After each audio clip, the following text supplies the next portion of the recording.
Hello दोस्तों, कैसे हो आप सभी। स्वागत है आपका मेरे YouTube चैनल में। आप देख रहे हैं डीपी पाठशाला यानी कि डीएलएड पाठशाला। दोस्तों आज हम लोग पढ़ने वाले हैं मेसोपोटामिया, मिस्र, चीन की सभ्यता यानी इतिहास की जननी और उनके महान राज के बारे में। तो दोस्तों स्वागत है आपका मेरे YouTube चैनल में। हम पढ़ाते हैं डीएलएड बीटीसी के सभी विषय बिल्कुल ही मुफ्त में और बिल्कुल ही आसान भाषा में, चाहे आप हिंदी मीडियम के हो या फिर इंग्लिश मीडियम के, उससे कोई फर्क नहीं पड़ता दोस्तों, क्योंकि हम आपको पढ़ाते हैं इंग्लिश और हिंदी दोनों ही भाषाओं में, ताकि आपको हर टॉपिक्स अच्छे से समझ में आ सके। अगर आप ढूंढ रहे हो कि डीएलएड के सभी विषयों के सटीक, सरल और पूरी तरीके से नोट्स आधारित वीडियोस, तो आप बिल्कुल सही चैनल पे आ गए हो बच्चों। चैनल को सब्सक्राइब करते हैं, वीडियो को लाइक कर दें, बेल आइकन दबाना ना भूलें और हमारा टेलीग्राम चैनल DLED_ पाठशाला तो ज्वाइन करें। वहां पे आपको नोट्स PDF फ्री में मिल जाएगा, ठीक है। तो दोस्तों क्या आपने कभी सोचा है कि दुनिया की सबसे बड़ी बड़ी सभ्यताएं कहाँ से शुरू हुई? कैसे नदियों के किनारे ही इतने शानदार शहर बने जिन्होंने पिरामिड जैसी अजूबी इमारतें खड़ा कर दी और बारूद जैसे बड़े आविष्कार कर डाले, ठीक है। तो पिछली क्लासेस से हमने इंडस वैली सिविलाइजेशन के बारे में पढ़ा था, यानी हड़प्पा और मोहनजोदारो के बारे में। एक बार हम उसको रिवीजन कर लेते हैं, उसके बाद आज की क्लास से हम कंटिन्यू करेंगे, ठीक है। तो आइए देखते हैं कल की क्लासेस हमने क्या क्या कवर किया है, कल उसका क्विक रिवीजन कर लेते हैं, ठीक है। तो दोस्तों कल हमने पढ़ा ताम कांस्य युग यानी कॉपर ब्रॉन्ज एज। पेन कहाँ गया? पेन यहाँ से लेते हैं। आप लोगों का फेवरेट कलर कौन सा है भाई? येलो है ना, चलो येलो ले लेते हैं। तो ताम्र कांस्य युग यानी कॉपर ब्रॉन्ज एज के बारे में हमने पढ़ा कि तांबा प्लस टीन से कांस्य बनता है, ठीक है। पाषाण काल में और लोह काल के बीच का काल जो है वो लोहा का खोज नहीं हुई थी उस समय। पाषाण और लोह काल के बीच का काल लोह की खोज नहीं हुई थी। तांबे का उपयोग लगभग 4500 ईसा पूर्व में सुमेर यानी दक्षिण इराक में शुरू हुआ, ठीक है। कांस्य जो था तांबे से कठोर होता था और उपयोगी होता था, हथियार औजार बनाने में काम आता था। पहिए का आविष्कार हुआ नवपाषाण काल में। मिट्टी के बर्तन, कपड़ा बनाना, यात्रा आसान हो गई, ठीक है। इसके अलावा और क्या क्या हमने कल पढ़ा था? कांस्य युगीन सभ्यताएं के बारे में। नदियों के किनारे विकसित हुई सिंधु घाटी, सुमेरिया, मिस्र, चीन, ठीक है। कारण क्या था? उपजाऊ भूमि थी, ये पूछा जाता है, इंपॉर्टेंट है। उपजाऊ भूमि होती है, यातायात आसान होता है, सिंचाई के लिए पानी मिल जाता है, पानी पीने के लिए भी मिल जाता है, नगरों का विकास, व्यापार, शासन व्यवस्था, ठीक है। लोह युग आया, फिर आयरन एज आपका। दोस्तों आयरन एज में क्या था? आयरन एज में मनुष्य ने लोहे का उपयोग सीखा, जीवन में क्रांतिकारी परिवर्तन लाया। शुरुआत भारत में एक साथ नहीं हुई इसकी, ठीक है, अलग अलग, जहां कभी कहीं पहले आया, कहीं लेट में आया। उत्तर भारत में कांस्य के बाद आया और दक्षिण भारत में उत्तर पाषाण के बाद आया, ठीक है। नदी घाटी की सभ्यता, नदियों के किनारे विकसित हुई पानी, भोजन, सिंचाई, परिवहन होता है, ठीक है। मुख्य सभ्यताएं कौन कौन सी? आपकी सिंधु घाटी, मेसोपोटामिया, मिस्र और चीन, ठीक है। ये हम सारी पढ़ेंगे। सिंधु हमने पढ़ लिया, तो सिंधु घाटी की सभ्यता यानी इंडस वैली सिविलाइजेशन प्राचीन नदी घाटी सभ्यताओं में से एक। हड़प्पा सभ्यता, सिंधु सभ्यता भी कहते हैं इसे, ठीक है। खोज इसकी हड़प्पा 1921 में दयाराम साहनी ने, ठीक है, याद कर लीजिएगा, दयाराम साहनी, रावी नदी के किनारे, ठीक है। मोहनजोदारो 1922, एक साल बाद। राखल दास बनर्जी, सिंधु नदी के किनारे, मृतकों का टीला कहा जाता का मतलब होता है मोहनजोदारो का, ठीक है। विशाल स्नानघाट था और कांस्य की नृत्य की मूर्ति थी, ठीक है। सबसे विकसित नगरीय सभ्यता थी आपकी इंडस वैली सिविलाइजेशन में, मोहनजोदारो वगैरह। विशेषताएं क्या था? नगर निर्माण योजना, चौड़ी सड़कें होती थी, समकोण यानी राइट एंगल पर काटती थी, पक्की व डंकी नालियां थी, ठीक है। भवन निर्माण यानी साधारण भवन, 2 मंजिले के भवन होते थे, खिड़कियां होती थी, आंगन होता था, सार्वजनिक भवन स्तंभों पर होता था, ठीक है। कितने स्तंभ है कमेंट में बताइएगा। लास्ट क्लास में हमने बताया था कितने स्तंभों पे आपका सार्वजनिक भवन रहता था, ठीक है, कितने पिलर्स थे। विशाल स्नानघाट था मोहनजोदारो में और अन्य गार यानी अनाज इकट्ठा करने हेतु भी जगह थी। सामाजिक जीवन कैसा होता था? सूती ऊनी वस्त्र थे, सोने, तांबे, चांदी के आभूषण, गेहूं, जौ मुख्य फसलें और मिट्टी के बर्तन का यूज होता था। आर्थिक स्थिति कैसी थी? पशुपालन करते थे, कपड़े बुनते थे, विश्व के प्रथम थे, ठीक है। व्यापार करते थे, एक्सपोर्ट भी होता था, बैलगाड़ी, जहाज, लोथल, ठीक है। सुतकाको, शिल्पकला यानी क्राफ्टमैनशिप, ठीक है। धार्मिक स्थिति क्या थी? मृत देवी, शिव, पशुपति, पशु, सूर्य, वृक्ष, नदी, इन सब की पूजा करते थे। सत्याग्रह क्रम व समाधि भी होती थी। ठीक है, तो ये थी हम लोग की कल की क्लासेस। आशा करता हूँ आपको क्लासेस समझ में आई होगी कल की। ठीक है, आज की क्लास हम लोग शुरू करते हैं। तो दोस्तों, हमने आपसे पूछा था कि दुनिया की सबसे बड़ी जो सभ्यताएं कहाँ शुरू हुई, कैसे नदियों के किनारे इतने शानदार शहर बने जिन्होंने पिरामिड जैसे अजूबी इमारतें खड़ा कर दी और बारूद जैसे बड़े आविष्कार कर डाले। जी हाँ, आज हम इतिहास के उन जन्म स्थलों पर चलने वाले हैं दोस्तों, जहां से मानव सभ्यता ने करवट ली। मैं हूं आपका दोस्त, आपका होस्ट डीपी पाठशाला यानी कि डीएलएड पाठशाला से। आज हम बात करेंगे मेसोपोटामिया की सभ्यता यानी और मिस्र की सभ्यता और चीन की सभ्यता की। इन तीनों महान सभ्यताओं के राज जानेंगे और देखेंगे कि कैसे उन्होंने दुनिया को बदला। तो अपनी कॉपी किताब निकाल लीजिए, पेन वगैरह। ठीक है, क्योंकि ये क्लास आपकी इतिहास की एक सुपर डुपर इंटरटेनिंग सभ्यताओं की क्लास, सभ्यताओं की यात्रा वाली क्लास होने वाली है। ठीक है, तो स्टार्ट करते हैं आज का लेक्चर। नमस्ते प्यारे दोस्तों, बच्चों, पिछले पार्ट में हमने सिंधु घाटी सभ्यता के बारे में जाना था। आज हम दुनिया की कुछ और भी बहुत पुरानी और महान सभ्यताओं के बारे में सीखेंगे जो नदियों के किनारे बसी, जैसे कि मेसोपोटामिया। ठीक है, यही सारी चीजें। ठीक है, आइए देखते हैं। हम पहले स्टार्ट करते हैं मेसोपोटामिया की सभ्यताएं। ठीक है क्या ये मेसोपोटामिया की सभ्यता यानी दो नदियों के बीच का जादू। तो दोस्तों देखिए, सबसे पहले हम लोग चलते हैं एक ऐसी जगह जिसका नाम भी बहुत खास है। क्या है उसका नाम? मेसोपोटामिया। ठीक है, नाम का मतलब होता है आपका ये कि ये शब्द आपका यूनानी भाषा से आया है, जिसका मतलब होता है दो नदियों के बीच का क्षेत्र या फिर जल का माध्य क्षेत्र। समझे? तो दो नदियों के बीच का क्षेत्र या तो जल का माध्य क्षेत्र इसका मतलब होता है। ये कौन सा यूनानी भाषा से आया?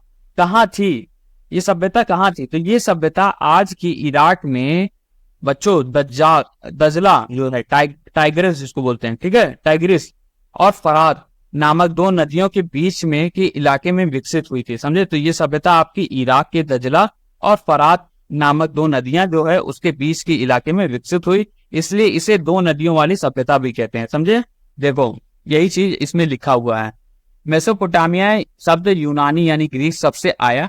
यह शब्द का मतलब है दो नदियों के बीच का क्षेत्र यानी एरिया बिटवीन टू रिवर्स या जल का माध्य क्षेत्र। ठीक है, यह सभ्यता आपका इराक की दजला और फरात नामक दो नदियों के बीच के इलाके में विकसित हुई, इसलिए इसे मेसोपोटामिया की सभ्यता कहा गया। ठीक है, समझ में आया? देखिए, मेसोपोटामिया की जो सभ्यता है उसमें तीन मुख्य सभ्यताएं शामिल थी जो मिलकर इसे मेसोपोटामिया बनाती हैं। ठीक है, कौन कौन सी थी? आपकी सुमेरिया की सभ्यता, बेबीलोनिया की सभ्यता और आसिरिया की सभ्यता।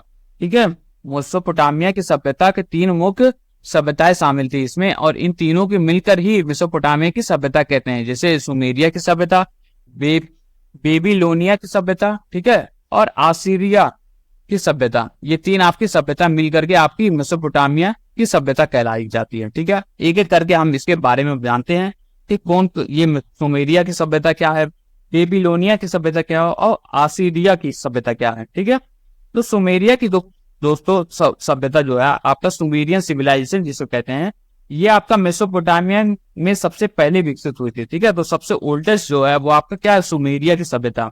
ये क्षेत्र बहुत ज्यादा उपजाऊ था, इसलिए इसे आपको उपजाऊ क्रिसेंट भी कहा जाता है। ठीक है, इसकी राजधानी जो थी वो सुमेर में थी। ठीक है, देखो, सुमेरिया की सभ्यता यानी सुमेरियन सिविलाइजेशन, तो सुमेरिया की सभ्यता का विकास मेसोपोटामिया में सबसे पहले हुआ। यह क्षेत्र बहुत ज्यादा उपजाऊ यानी फर्टाइल था, इसलिए इसे उपजाऊ क्रिसेंट यानी फर्टाइल क्रिसेंट कहा जाता है। ठीक है, इस सभ्यता की राजधानी कैपिटल सुमेर थी, इसलिए इसका नाम सुमेरिया की सभ्यता पड़ा। समझ में आया? सुमेरिया का सभ्यता समझ में आया दोस्तों? आगे चलते हैं, हम लोग पढ़ते हैं बेबीलोनिया की सभ्यता। तो देखो दोस्तों, ये जो अरब के रेगिस्तान में अरब के जो रेगिस्तान के घुमक्कड़ लोग थे, तो ये थे। ठीक है, इन्होंने 200 ईसा पूर्व के लगभग सुमेर पर हमला करके उसे जीत लिया, और इन्होंने सुमेरिया की सभ्यता को खत्म नहीं किया बल्कि उसमें सुधार किया। इन्होंने आपका बेबीलोन को अपनी राजधानी बनाया, इसीलिए इसे बेबीलोनिया की सभ्यता कहलाया जाता है। ठीक है, तो देखते हैं बेबीलोनिया की सभ्यता क्या लिखा है। तो ये अरब के रेगिस्तान यानी डेजर्ट के घुमक्कड़ लोग थे। ठीक है, इन्होंने 200 ईसा पूर्व BC के लगभग सुमेर पर हमला किया, आक्रमण किया और उसे जीत लिया। इन्होंने सुमेरिया की सभ्यता को खत्म नहीं किया बल्कि उसमें सुधार यानी इंप्रूवमेंट किया। इन लोगों ने बेबीलोन को अपनी राजधानी बना लिया, इसीलिए ये बेबीलोनिया की सभ्यता कहलाई। समझे? समझ में आया कि नहीं? देखो, घूम कक्कड़ मतलब कि एक जहां से दूसरे जहां आपका घूमने वाले लोग, एक जहां कहीं रुकते नहीं है ये लोग, ये हमेशा घूमते रहते हैं। कभी इधर इनका आशियाना रहता है, कभी कहीं और आशियाना रहता है, कोई परमानेंट घर नहीं रहता। ठीक है, समझे? बेबीलोनिया की सभ्यता समझ में आया दोस्तों? आगे चलते हैं, तीसरा हम पढ़ते हैं असीरिया की सभ्यता। ठीक है, तो हम्मुराबी बेबीलोन के राजा की मृत्यु के बाद बेबीलोनिया का साम्राज्य कमजोर पड़ गया। ठीक है, तो बेबीलोन के राजा जो थे उनकी मृत्यु हो गई, तो उसका जो साम्राज्य था वो कमजोर पड़ा। तब आसीरियन लोग ने बेबीलोनिया पर हमला करके उस पर कब्जा कर लिया, अधिकार कर लिया। ठीक है, ये लोग असुर नामक नगर के थे, इसीलिए इसे आसीरियन कहलाया गया। ठीक है, इन्होंने मेसोपोटामिया की एक बहुत बड़े हिस्से पर अपना साम्राज्य यानी एम्पायर बनाया। समझ में आया? देखो, असीरिया की सभ्यता जो है, तो हम्मुराबी जो बेबीलोन के राजा थे उनकी मृत्यु के बाद जब बेबीलोनिया का साम्राज्य कमजोर पड़ गया दोस्तों, तब आसीरियन लोग ने इस पर कब्जा कर लिया।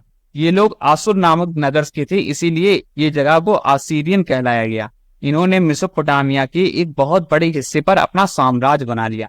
यानी मेसोपोटामिया कई सभ्यताओं का कॉम्पैक्ट पैक है। ठीक है, कॉम्बो वाला पैक है, एक साथ 3 सभ्यता उसमें है। सुमेरिया की सभ्यता याद रखिए, कभी कभी आता पूछा जाता है कौन सी सभ्यता थी मेसोपोटामिया, तो सुमेरिया की सभ्यता, बेबीलोनिया की सभ्यता और असीरिया की सभ्यता। समझ में आया बच्चों? समझ में आया दोस्तों कि नहीं? अब हम चलते हैं मिस्र की सभ्यता के बारे में, यानी नील नदी का वरदान जो है। तो दोस्तों अब चलते हैं एक ऐसी सभ्यता में जहां मृतकों का सम्मान किया जाता था और विशाल पिरामिड खड़ा करते थे। ठीक है, उसे मिस्र की सभ्यता यानी सिविलाइजेशन ऑफ इजिप्ट कहते हैं। ठीक है, मेसोपोटामिया के बाद आपका इजिप्ट वाला मिस्र आता है। ठीक है, मिस्र की सभ्यता यानी सिविलाइजेशन ऑफ इजिप्ट पढ़ते हैं। मिस्र की सभ्यता का विकास आपका नील नदी के किनारे हुआ। कहाँ हुआ? नील नदी के किनारे हुआ। मिस्र अफ्रीका महाद्वीप, अफ्रीकन कॉन्टिनेंट के उत्तरी पूर्व हिस्से में है। मिस्र के उत्तर में भूमध्य सागर यानी मेडिटेरियन सी और पूर्व में लाल सागर यानी रेड सी है। इसके दक्षिण पश्चिमी में रेगिस्तान है। समझे? और नील नदी मिस्र के बीच से बहती है। समझ में आया मिस्र की सभ्यता के बारे में? देखिए, सबसे पहले कि ये कहाँ पे थी, तो कहाँ पे थी, तो मिस्र की सभ्यता का विकास आपका नील नदी के किनारे हुआ था बच्चों। मिस्र अफ्रीका महाद्वीप के उत्तरी पूर्व हिस्से में है। इसके उत्तर में भूमध्य सागर यानी मेडिटेरियन सी, ठीक है, और पूर्व में लाल सागर यानी रेड सी। नील नदी का जो महत्व है, ये मिस्र की सभ्यता के विकास में नील नदी का बहुत जरूरी और बहुत बड़ा स्थान है। ये नदी मिस्र के लोगों को पीने के पानी और खेती के लिए पानी देती थी। क्यों खास है? अगर नील नदी ना होती तो मिस्र का पूरा इलाका रेगिस्तान हो जाता। समझे? इसीलिए मिस्र के लोग नील नदी की पूजा करते हैं और मिस्र को नील नदी का वरदान यानी गिफ्ट ऑफ नाइल भी कहा जाता है। समझ में आया? समझ में आया कि नहीं बच्चों? अब हम देखते हैं नील नदी के महत्व के बारे में, वही चीज। ठीक है, गिफ्ट ऑफ नाइल जो कहा जाता है, तो नील नदी का महत्व यानी इंपॉर्टेंस ऑफ नाइल रिवर। तो मिस्र की सभ्यता के विकास में नील नदी का बहुत जरूरी स्थान है, क्योंकि यह नदी मिस्र के लोगों को पीने का पानी और खेती के लिए पानी देती है। अगर नील नदी ना होती तो मिस्र का पूरा इलाका जो है वो रेगिस्तान हो जाता। इसीलिए मिस्र के लोग नील नदी की पूजा करते हैं और इसीलिए मिस्र को नील नदी का वरदान यानी गिफ्ट ऑफ नाइल भी कहा जाता है। समझ में आया दोस्तों? समझ में आया कि नहीं कि नील नदी का क्या इंपॉर्टेंस है आपका मिस्र के शहर? ठीक है, अब हम देखते हैं मिस्र सभ्यता की विशेषता। क्या विशेषताएं थी मिस्र सभ्यता की? कैरेक्टरिस्टिक क्या था? ठीक है, ऑफ इजिप्टियन सिविलाइजेशन, तो शासन व्यवस्था जो थी उसके बारे में देखते हैं। तो यहाँ की जो शासन व्यवस्था निरंकुश यानी एब्सोल्यूट थी। इसका सबसे बड़ा अधिकारी जो था वो राजा था और पूरे देश पर उसका राज यानी अधिकार था। ठीक है, मिस्र के लोग जो थे वो राजा को ईश्वर यानी गॉड की तरह पूजते थे। मिस्र की पूरी जमीन के मालिक राजा थे। राजा की मदद के लिए बहुत से लोग काम करते थे। ठीक है, ये आपका क्या था? शासन व्यवस्था था यानी गवर्नेंस सिस्टम। इसके अलावा सामाजिक जीवन जो था, सोशल लाइफ, वो मिस्र की जनता को 3 वर्ग में बांटा गया। कितने वर्ग में? 3 वर्ग में। उच्च वर्ग, पहला वर्ग आपका उच्च वर्ग यानी अपर क्लास, तो राजा व राजवंश के लोग जमींदार और अमीर लोग आपका उच्च वर्ग में आते थे। साथ ही द्वितीय वर्ग में आपका सेकंड क्लासेस में व्यापारी, ट्रेडर्स, व्यवसायी यानी बिजनेसमैन और बुद्धिजीवी यानी इंटेलेक्चुअल ये दूसरे वर्ग में आते थे। और तीसरा वर्ग जो था आपका तो किसान हो गया, मजदूर हो गया और गरीब लोग ये तीसरे वर्ग में आते हैं। सभी वर्ग के लोग अलग अलग तरीके से रहते हैं, समझे। ये आपका सामाजिक जीवन हो गया। यहाँ के लोग आपका भोजन में गेहूं, जौ, मछली, मांस, दूध और खजूर का इस्तेमाल करते थे। स्त्रियों और पुरुषों को के बराबर सभी अधिकार यानी राइट्स प्राप्त हैं, समझे। तो ये था आपका सामाजिक जीवन यानी सोशल लाइफ। अब आते हैं धार्मिक जीवन यानी रिलीजियस लाइफ के बारे में। तो मिस्र में लगभग 2200 देवी देवताएं की पूजा होती थी। हर शहर को अपना एक देवता होता था। यहाँ सूर्य देव प्रमुख थे जिन्हें रे, रा, होरस आदि नामों से जाना जाता है, ठीक है। यहाँ जानवरों, पशुओं की भी पूजा होती थी, तो हर चीज की पूजा यहाँ भी होती थी। व्यवसाय यानी बिजनेस का क्या था, लास्ट चीज है, ठीक है। तो ऑक्यूपेशन और ट्रेड के बारे में, तो नील नदी के कारण यहाँ की जमीन जो थी वो उपजाऊ थी, ठीक है। इसलिए खेती जो एग्रीकल्चर यहाँ मुख्य काम था। उस समय गेहूं, जौ, अंगूर की खेती होती थी और कपास भी उगाया जाता था यानी कॉटन भी उगाया जाता था। ये लोग जानवरों को भी पालते थे, गाय, बैल, भेड़। भारत से इत्र यानी परफ्यूम, रंग यानी डाई, मसाले यानी स्पाइसेस जैसी चीज मिस्र भेजी जाती थी, ठीक है। तो भारत से एक्सपोर्ट होता था, यहाँ मिस्र में, इजिप्ट में जाता था ये सारा सामान। व्यापार अंतरराष्ट्रीय यानी इंटरनेशनल स्तर पर किया जाता था, ठीक है। तो एक्सपोर्ट, इंपोर्ट ये सारी चीजें इंटरनेशनल लेवल पर होती थी। दोस्तों समझ में आया इतना?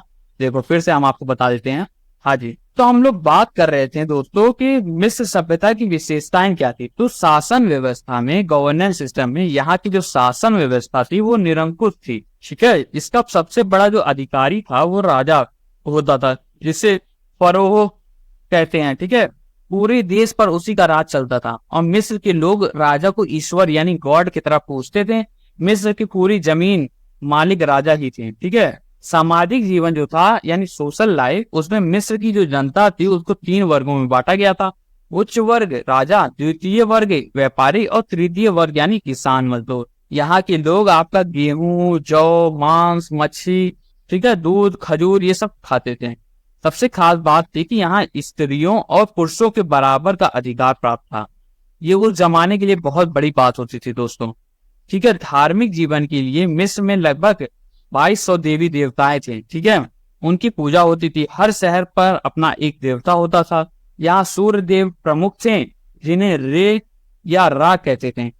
यहाँ जानवरों की भी पूजा होती थी, ठीक है। व्यवसाय या व्यापार में नील नदी के कारण यहाँ जमीन जो थी वो बहुत उपजाऊ हुआ करती थी, ठीक है। तो खेती जो था ये मेन आपका काम था, मुख्य काम था। ये लोग गेहूं, जौ, अंगूर की खेती करते थे और कपास भी यानी कॉटन भी उगाते थे। भारत से इत्र जो परफ्यूम वाला होता है ना, ओरिजिनल वाला, ठीक है, कंसंट्रेटेड फॉर्म जो होता है वो इत्र उसको कहते हैं, ठीक है। रंग, मसाले जैसी चीजें मिस्र भेजी जाती थी। व्यापार जो था आपका अंतरराष्ट्रीय स्तर पर किया जाता था। और हाँ, गीजा का पिरामिड जो था, पिरामिड ऑफ गीजा, ये दुनिया के 7 प्राचीन आश्चर्यों में से एक है, समझे। जो आपका 9300 वर्ष तक दुनिया की सबसे ऊंची इमारत थी। इसकी ऊंचाई आपका जानते हो कितना, 450 फुट है। कमाल है ना। ये था आपका गीजा का पिरामिड यानी पिरामिड ऑफ गीजा, दुनिया के 7 प्राचीन आश्चर्यों में से एक है, ठीक है। समझ में आया दोस्तों ये चीज के नहीं? आपको सिविलाइजेशन समझ में आया? मेसोपोटामिया हमने पढ़ाया आपको, फिर मिस्र हमने इजिप्ट का पढ़ाया। समझ में आया तो वीडियो को लाइक कर दें, बेल आइकन दबाना ना भूलें और हमारा टेलीग्राम चैनल TLED_पाठशाला ज्वाइन कर लें। हमसे बात करने के लिए आप हमारे इंस्टाग्राम अकाउंट dp.पाठशाला इसको फॉलो कर लें, ठीक है। और यहाँ पे आप हमसे मैसेज कर सकते हैं, हम तुरंत आपका रिप्लाई देने के लिए तैयार रहते हैं, ठीक है। चलते हैं अब हम लोग तीसरे चौथे वाले पे पढ़ते हैं। एक तो हम लोग पिछली क्लासेस में पढ़ लिया था, 2 हमने अभी पढ़ा है। तो आपका चौथे हम पढ़ते हैं चीन की सभ्यता, ठीक है। ये लास्ट होगी हमारी कल से सभ्यताओं में। तो चीन की सभ्यता के बारे में पढ़ते हैं, यानी ड्रैगन्स और दीवारों का देश, ठीक है। दीवार, चीन की दीवार है ना, महान दीवार जो है, ये सब के बारे में। तो दोस्तों आप लोगों को समझ में आ गया ना? समझ में आ गया है तो वीडियो को लाइक कर दीजिए। अब हम लोग आगे बढ़ते हैं, पढ़ते हैं चीन की सभ्यता यानी चाइनीज सिविलाइजेशन के बारे में, ठीक है। तो देखो, ऐसी सभ्यता में जिसमें दुनिया की को कागज और बारूद दिया, चीन की सभ्यता, ठीक है। तो चीन की सभ्यता का विकास आपका हवांग हो और यांगत्से क्योंग नदियों के आपका घाटी में हुआ था, ठीक है। तो चीन की सभ्यता का विकास आपका हांग हो और यंगसी क्योंग नदियों के घाटी में हुआ था। चाइनीज नाम है, इसी के लिए लेना डिफिकल्ट है, थोड़ा कठिन होता है सबको, ठीक है। तो याद कर लीजिएगा इसको आप लोग। तो हांग हो नदी को चीन का शोक यानी सौरो ऑफ चाइना कहा जाता है। इसे ऐसा इसलिए कहते हैं क्योंकि बारिश के समय पर यह अपना रास्ता बदल देती है और बहुत बड़े इलाके में तबाही यानी डिस्ट्रक्शन मच जाता है। तो शोक होता है ना बुरा वाला, सौरो ऑफ चाइना। तो हांग की कोई होप नदी को चीन का शोक कहा जाता है, ठीक है, क्योंकि ये बारिश आ जाती है तो बहुत बड़ा बाढ़ आ जाता है, कई इलाकों में तबाही वगैरह मच जाती है। इससे एक फायदा भी होता है कि बाद में कई जगह उपजाऊ मिट्टी यानी फर्टाइल मिट्टी आ जाती है जो आपकी बारिश से आती है, ठीक है, बाढ़ वगैरह से। चीन में 92% बुद्ध धर्म यानी बुद्धिज्म को मानने वाले लोग हैं। यहाँ ज्यादातर बौद्ध जनसंख्या है, ठीक है। और बुद्ध कहाँ से, बौद्ध जनसंख्या कहाँ से गई है, यहाँ से इंडिया से लेकर के गए हैं वहां पे आप चाइना में, ठीक है, यहाँ से टीचिंग लेकर के। चीन देश का जिक्र महाभारत, मनुस्मृति, ललित विस्तार आदि पुराने ग्रंथों में भी मिलता है, ठीक है। तो ये आपका क्या है, चीन की सभ्यता है। देखिए दोस्तों, चीन की सभ्यता का विकास जो है वो हांग हो और यंगसी क्योंग नदियों की घाटी में हुआ था। हवांग हो नदी जो थी इसे चीन का शोक यानी सौरो ऑफ चाइना भी कहा जाता है। ऐसा इसलिए क्योंकि बारिश के समय में यहाँ अपना रास्ता बदल देती है और बहुत बड़े इलाके में तबाही मचा देती है। लेकिन इसका एक फायदा भी होता है कि इससे उपजाऊ मिट्टी जो होती है वो आ जाती है हर जगह, ठीक है। तो उससे खेती आसानी से हो जाती है। समझ में आया? आगे चलते हैं। अब हम विशेषताएं के बारे में पढ़ते हैं कि इसकी विशेषता क्या, चीन सभ्यता की विशेषता यानी कैरेक्टरिस्टिक ऑफ चाइनीज डेवलपमेंट नहीं सिविलाइजेशन, ठीक है। तो सामाजिक जीवन पहले हम पढ़ेंगे, फिर उसके बाद सांस्कृतिक, धार्मिक और आर्थिक वगैरह, ठीक है। तो सामाजिक जीवन जो सोशल लाइफ था, तो यहाँ 4 वर्गों में, उसमें 3 था, इसमें 4 वर्गों में बटा हुआ था, ठीक है। पहला आता है बुद्धिजीवी वर्ग यानी आपका इंटेलेक्चुअल क्लासेस, जिसमें आपका कारीगर, कलाकार वर्ग, आर्टिस्ट। पहला आता है आपका बुद्धिजीवी वर्ग, दूसरा आपका आता है कारीगर और कलाकार वर्ग जिसको आर्टिशियन और आर्टिस्ट कहते हैं। तीसरा आता है आपका व्यापारी वर्ग, ठीक है, मर्चेंट। और चौथा आता है आपका कृषक व मजदूर वर्ग यानी फार्मर्स एंड लेबर। यहाँ सभी लोग संयुक्त परिवार यानी ज्वाइंट फैमिली में रहते थे, ठीक है। ये था आपका क्या, सामाजिक जीवन। देखिए दोस्तों, सामाजिक जीवन जो था यहाँ 4 वर्गों में लोग रहते थे। आपका बुद्धिजीवी, कारीगर वाले लोग और व्यापारी और किसान और मजदूर, ये 4 वर्ग था। यहाँ लोग एकदम संयुक्त परिवार यानी ज्वाइंट फैमिली की तरह रहते थे। इसके अलावा सांस्कृतिक स्थिति जो थी, यहाँ भवन निर्माण यानी बिल्डिंग कंस्ट्रक्शन और मूर्ति कला यानी स्कल्पचर्स का विकास हुआ था, है कि नहीं। चीन के इतिहास में सबसे पहला और बड़ा स्मारक जो है वो चीन की विशाल दीवार यानी ग्रेट वॉल ऑफ चाइना है, जो दुनिया के महान आश्चर्यों यानी वंडर्स में से एक है, ठीक है। 7 वंडर्स होते हैं ना, जिसमें ताजमहल भी आपका आता है, उसी तरीके से आपका जो ग्रेट वॉल ऑफ चाइना है वो भी आपका 7 वंडर्स में आता है, ठीक है। धार्मिक स्थिति कैसी थी, रिलीजियस स्टेटस, तो ये लोग एक सर्वोच्च शक्ति यानी सुप्रीम पावर की पूजा करते थे, एक ही सर्वोच्च शक्ति जिसे वे शक्ति कहते थे, ठीक है। शक्ति का अर्थ है स्वर्ग का देवता यानी गॉड ऑफ हेवन। समझ में आया? धार्मिक स्थिति, तो ये लोग एक सुप्रीम पावर का पूजा करते थे जिनका नाम था वो शक्ति, और शक्ति का अर्थ होता है स्वर्ग के देवता यानी गॉड ऑफ हेवन, ठीक है। आर्थिक जीवन जो था, इकोनॉमिक लाइफ, तो यहाँ का मुख्य व्यवसाय जो था वो खेती यानी एग्रीकल्चर था। चीन के लोग भारत, ईरान, रोम आदि देशों से व्यापार करते थे, ठीक है। विज्ञान का विकास जो डेवलपमेंट ऑफ साइंस हुआ, तो चीन में कागज, छपाई यानी प्रिंटिंग का आविष्कार इस काल में किया गया। भूकंप यानी अर्थक्वेक का पता लगाने वाला यंत्र जो है सिस्मोग्राफ का आविष्कार भी चीनियों ने ही किया, ठीक है। तो जितनी भी चीजें है, सारा चीजों का मैक्सिमम आविष्कार तो चीन ही करता है, और आविष्कार नहीं करता है तो सेकंड कॉपी तो बना ही लेता है, ठीक है। जब आईफोन वगैरह को वो छोड़ता नहीं है तो हर चीज की वो डुप्लीकेट कॉपी उसके पास रहती है, ठीक है। तो दोस्तों हम लोग पढ़ रहे थे चीन सभ्यता की विशेषताएं के बारे में। देखिए, सामाजिक जीवन 4 में बांटा था आपका, बुद्धिजीवी, कारीगर, व्यापारी और किसान मजदूर, ज्वाइंट फैमिली में लोग रहते थे। सांस्कृतिक जो स्थिति थी वो यहाँ भवन निर्माण और मूर्ति कला का विकास हुआ था, ठीक है। चीन के इतिहास में सबसे पहला और सबसे बड़ा स्मारक जो है वो चीन का विशाल दीवार यानी ग्रेट वॉल ऑफ चाइना है, जो दुनिया के महान आश्चर्यों में से एक है। इसे अंतरिक्ष से भी देखा जा सकता है दोस्त, ठीक है। इसके अलावा धार्मिक स्थिति जो है, रिलीजियस वाला, ये लोग एक सर्वोच्च शक्ति की पूजते थे। जिसे वे स्वगति कहते थे। इसका अर्थ होता है स्वर्ग का देवता। चीन में आपका 92% आपका बौद्ध धर्म को मानने वाले लोग हैं। ठीक है। आर्थिक जीवन जो था, इकोनॉमिक लाइफ, यहाँ का मुख्य व्यवसाय खेती है। चीन के लोग भारत, ईरान, रोम आदि देशों से व्यापार करते थे। इसके अलावा विज्ञान का जो विकास हुआ उसमें चीन में कागज बना, छपाई का आविष्कार इसी काल में हुआ। दुनिया के लिए बहुत बड़ा आविष्कार थे ये सब। भूकंप का पता लगाने वाला यंत्र जो है सिस्मोग्राफ, उसका भी आविष्कार जो है वो चीनियों ने ही किया था। समझे? समझ में आया कि नहीं? गीजा का पिरामिड, तो गीजा का पिरामिड हमने बोला था ना, आपको पढ़ाया था अभी। गीजा का जो पिरामिड है वो आपका 7 प्राचीन आश्चर्यों में से एक है। ठीक है। 7 वंडर्स में से भी ये भी एक है। तो ये दुनिया का 7 प्राचीन आश्चर्यों यानी 7 वंडर्स में से एक है, जिसे समय भी खत्म नहीं कर सकता। ठीक है। यह पिरामिड 9300 वर्ष तक पूरी दुनिया की सबसे ऊंची संरचना यानी टॉलेस्ट स्ट्रक्चर थी। इसकी ऊंचाई जो है 450 फुट, लगभग 137 मीटर है। ठीक है। ये हम टॉपिक पढ़ चुके हैं। ठीक है। यह लगभग आपका 13 एकड़, लगभग 5.2 हेक्टेयर में फैला हुआ है। ठीक है। समझ में आया दोस्तों? इसके अलावा हम अन्य बातें को जान लेते हैं। जैसे बारूद की खोज चीन ने की थी। ठीक है। तो बारूद यानी गन पाउडर जो होता है, जिससे आपका गोली वगैरह बनती है बंदूक की, इसकी खोज चीन ने की थी। ठीक है। बौद्ध मंदिर या शिवालय यानी टेम्पल ऑफ शिवा का पैगोडा कहा जाता है। ठीक है। प्रतियोगी परीक्षा कॉम्पिटिटिव एग्जाम सबसे पहले चीन सभ्यता से ही शुरू हुई। ठीक है। देखिए कुछ खास बातें में कि बारूद जो है उसका खोज आपका चीन ने किया। बौद्ध मंदिर या शिवालय का पैगोडा कहा जाता है।